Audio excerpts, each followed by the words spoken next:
Welcome back to the channel. I'm Chase and this is All Things Rum. Today we're talking about the Boderry SeaTurtle.Ocean.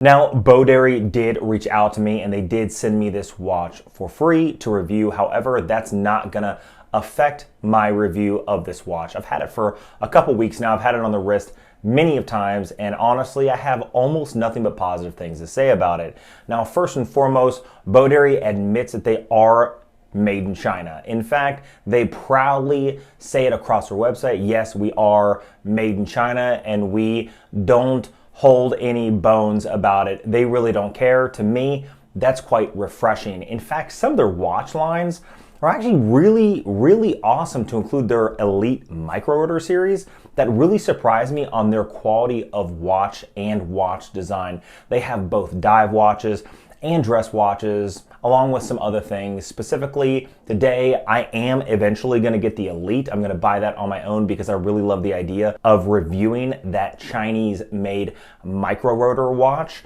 because it just looks really good. But again, today we're talking about the SeaTurtle specifically.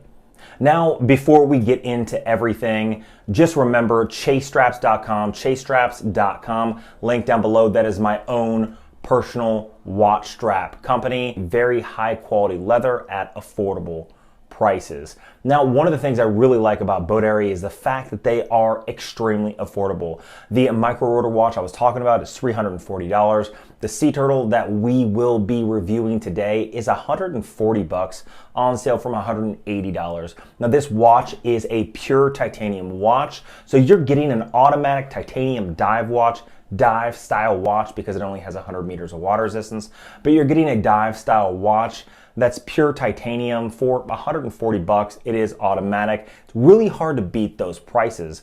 Now let's talk about the watch itself and why I think this thing punches really high above its price point.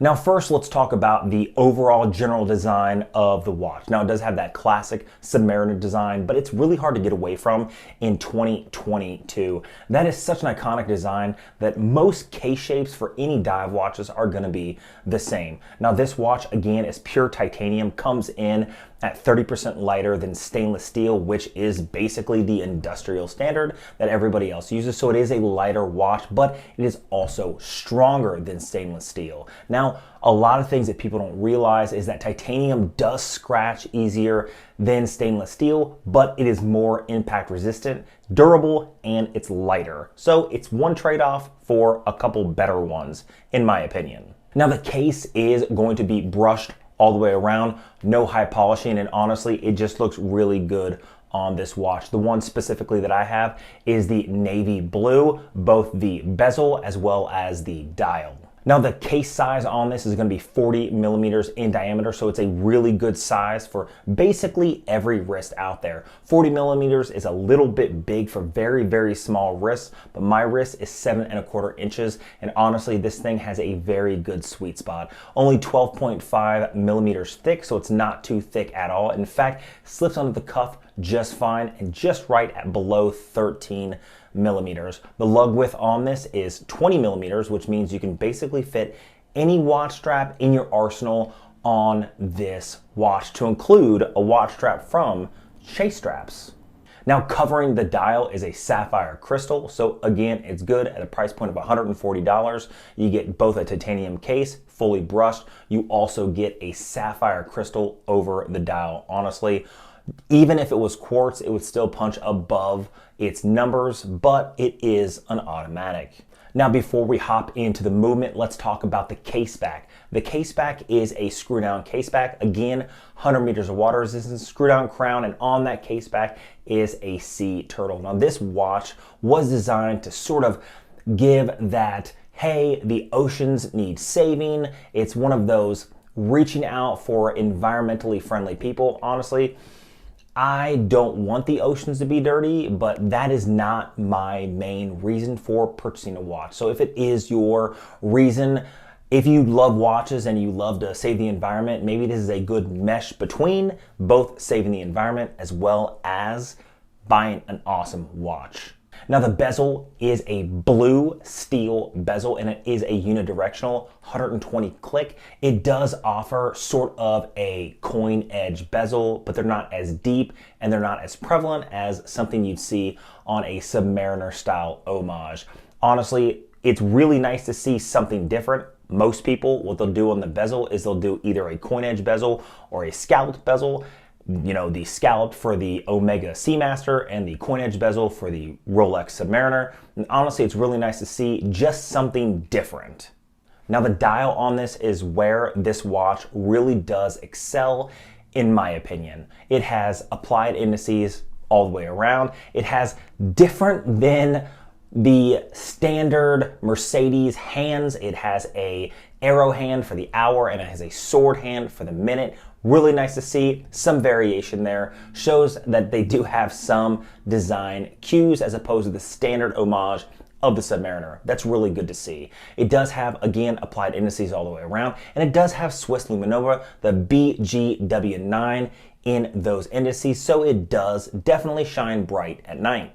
But there's more to it than just that. If you look at the dial is a navy blue, and you can see that it has a hexagonal sort of lattice structure across the entire dial. Now this basically mimics the shell of a sea turtle. You know, it's that SeaTurtle.Ocean design, that awareness they want to save the sea turtles, and they decided to put it right across the dial. Not only did they put the pattern across the dial, but that pattern itself is also loomed, which is pretty cool to see.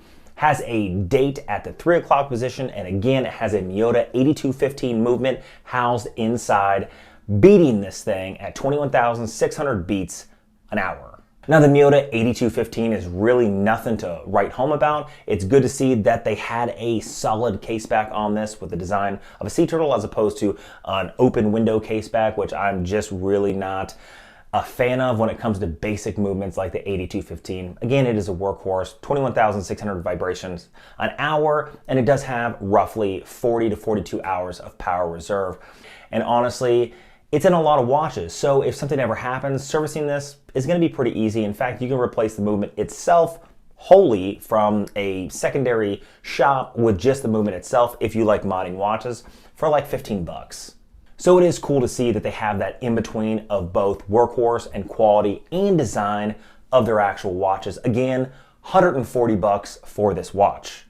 Now, last but not least on this watch that we haven't touched on is gonna be the strap. The strap is a genuine leather, cowhide leather strap. Honestly, this is extremely soft. Not really sure how long it's going to last. It is very soft to the touch and very comfortable to wear. It does have a stainless steel buckle, not a titanium buckle, a stainless steel buckle, but again, that's not really a big deal. It does match the case good enough to where you wouldn't even know that it wasn't a titanium buckle. It does have stitching around the outside, so it is gonna be a little more durable, not gonna have fraying on the leather, but honestly, I think this leather is gonna last quite a while, and if it doesn't, I'll just replace it with a chase strap, which I know is gonna last a long time.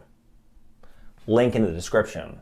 Now, all in all, when it comes to the box that it came in, when it comes to the carrying case that it came with, the watch itself, you're actually getting quite a bit for $140. In fact, I would say you're getting quite a bit for $180, which is what it normally retails at. And honestly, if this watch was 200 bucks, I would say you're still getting hell of a good deal for a titanium 40 millimeter, 100 meter depth dive style watch with lume that's abundant throughout, automatic workhorse movement, and a very nice strap to sort of bring it all together. Honestly, I think that you'd be hard pressed to find a better watch at this price point. In fact, if you guys have a better watch outside of a Seiko at this price point, I want you to leave it down in the comments below because I'd really like to see what you guys have to say. And honestly, if it's a watch that I really think is a competitor with this, maybe I'll get it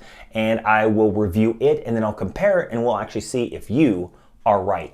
Anyway, if you guys like videos like this, hit that subscribe button down below, leave a comment on the content you guys would like to see on this channel. I have a lot of videos coming up in the future.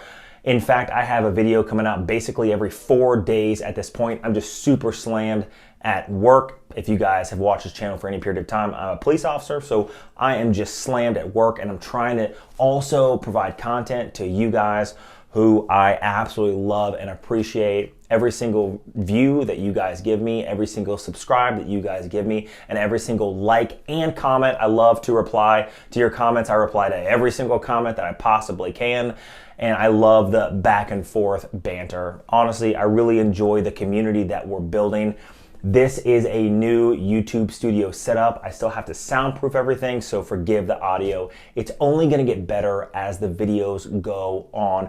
I'm gonna link the Boderry.com down below. Not an affiliate, again, they did send me this watch. However, again, with the specs, you're hard pressed to find a better watch. Now, one more time, hit that subscribe button, leave a comment of the content you guys would like to see on this channel, and make sure you guys are hitting that notification so you can be notified when I drop those videos. Until next time.